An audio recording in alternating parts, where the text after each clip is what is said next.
Good evening, everybody. How's everybody doing on this wonderful Thursday afternoon, or evening now, I should say. Hope everybody's having a good day.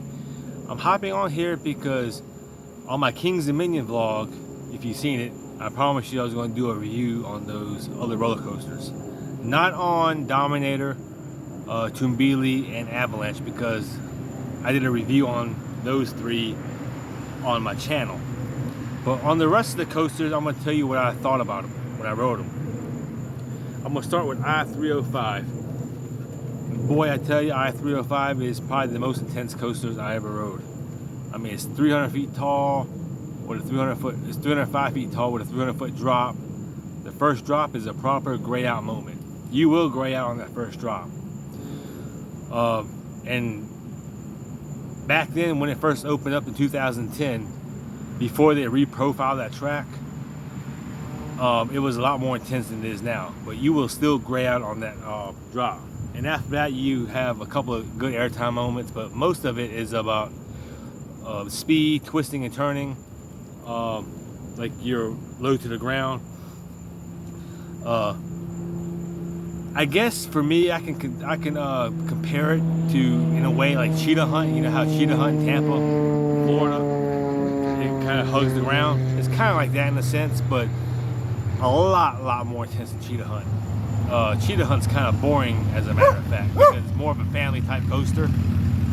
But yeah, it's a very intense ride. I very recommend you riding that ride, especially all you coaster enthusiasts out there. Come to Kings Dominion and give that one a shot if you haven't done it already. Next, Racer 75. It's a good coaster. I mean, it's a good woody. They've retracted a lot of that track. It's pretty smooth for the most part. There's still a couple of rough moments I think they missed on it, because I don't think they retracked the whole thing. But when I was at Kings Dominion a few days ago, they only had one side open. They only had the right side open, and for the most part, it was pretty smooth, except for like a couple of spots going around that turnaround section. It was kind of rough. But other than that, it's a pretty smooth coaster. I enjoyed it. You get a little bit of airtime, not much. You get more airtime on Grizzly, which I'm gonna get to in a little while. But it's a pretty good coaster. Not my favorite woody, but it's a good one. So, Twisted Timbers. You get a lot of airtime in a compact coaster, because Twisted Timber is not very tall. Remember, it's only like 110 feet tall. They pretty much used some of the supports from Hurler when they got rid of Hurler back in 2018, and they used some of the supports on Hurler, and I think RMC came in and they just made it their own, and they did a very good job with that one. That just goes to show you that you don't need a huge drop, a huge lift hill to make a RMC great. Because for me, I haven't really ridden a lot of RMCs apart from Iron Gwazi, Steel Vengeance, Twisted Timbers. I think I only rode 3 RMCs, to be honest with you. It's a good RMC. I feel like Twisted Timbers is kind of like a mini Steel Vengeance in a way, because it's pretty much, especially the 3 airtime hills in the back, because it's pretty much kind of like Twisted Steel Vengeance, because you're kind of going through the structure too towards the end, and you get a lot of airtime, especially in the back seat. You get ejected out of that thing, especially if you ride it later in the day after it warms up. You really feel it then. The front seat's good too, but I prefer the back. So it's a good RMC to ride. Definitely recommend that. A lot of people say Wildcats Revenge at Hershey Park is a little better. I don't know, I gotta see for myself whenever I get up there.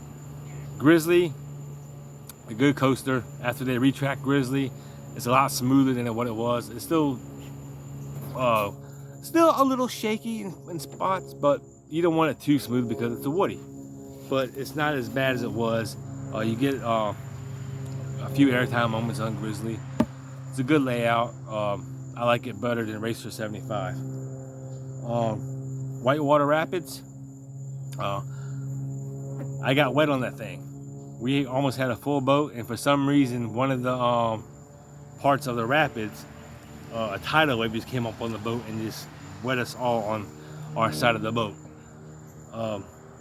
I don't think Charlotte would have liked that on Theme Park Worldwide.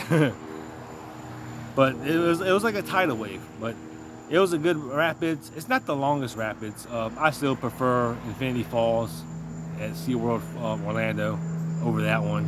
I even like the Roman Rapids better. But it's a good rapids. It's a really good rapids. I think the theming should have been a little bit better, but overall a good rapids. You go around, you know, through the woods and everything like that, but it's still pretty good. The Shenandoah Lumber Company, it's a good log flume. You don't get super wet on that unless someone's squirting you from the outside, but unless you got a full boat, you might get somewhat wet. But you go through the woods as well, kind of like Whitewater Canyon. Definitely give that a go. It's not the worst out there, but it's not the best either, in my opinion. They scoot better at Busch Gardens Williamsburg. I think Stanley Falls at Busch Gardens Tampa's better too, but I would still give it a go. See, the thing with Kings Dominion, it has a lot of good coasters and rides, like kind of like Busch Gardens, a lot of good coasters and rides. Nothing really down, but nothing really, you know, up there except for I-305. Everything's kind of like in the middle, you know, good, strong, solid coasters and flat rides and water rides as well. I didn't ride Apple's Apple. I didn't ride Drop Tower because I was down, but it's a good drop tower. You get some force on that drop tower whenever it runs. Apple's Apple,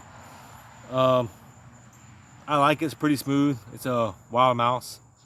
If you go around those little corners like this, you know, no banking. If you look at wild mouse, that's what they are. It's a good wild mouse. I recommend that one. Backlot Stunt Coaster, I forgot about that one. Not a very long layout, but it's a good ride from Premier. Right out of the station, you go into a 47 mile per hour launch into a helix at the beginning, and sometimes it could be a little forceful, especially if you wait later in the day after it warms up. But after that, when you get to the mid-course, you get a little stunt show, sort of. You got the helicopter act like they're shooting you. Gas stations blowing up, and then right after that, you see a little fire. And after that, you go into the little tunnel. You kind of go, you know, down a couple of drops, and right at the end, you go like on a little surprise, a drop underneath the tunnel where you get a little pop of airtime. So it's a good ride. I recommend that one too. Not a bad ride. Anaconda is probably the worst coaster there, in my opinion. Aero Looper. I like Loch This Monster better. It's just Anaconda doesn't do nothing for me. I wouldn't be surprised if they take out Anaconda and put something more modern there. Maybe a Vekoma Flyer or something like that would look good right there, or something that would theme around the water would look also good right there. So yeah, those are my thoughts and reviews on the rides that I've ridden at Kings Dominion a few days ago. So let me know in the comments what you think about those rides, and you know, everybody's different. Everybody has their own thoughts and opinions on things, but I mean, that's just my review on the rides. They're all still good rides. I-305 is probably the most intense ride I've ever been on. Even Maverick at Cedar Point is that's pretty intense too for Intamin launch, and that's not even that tall. That's only 105 feet tall, and that's pretty intense too, especially when you go through the second launch underneath the station. That's pretty much like the mid-course. So yeah, that's my review on the rides at Kings Dominion, the coasters. Let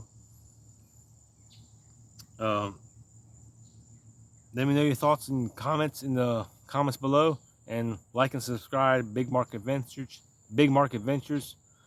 for more of your for more videos. You know, thank you all for your support. I love you guys. I'm trying my best. Help me grow my channel. And I love you guys. And until the next vlog, it'll probably be the county fair here in Chesterfield, which will be going probably this weekend. So like and subscribe to the channel. Love you guys. Take care.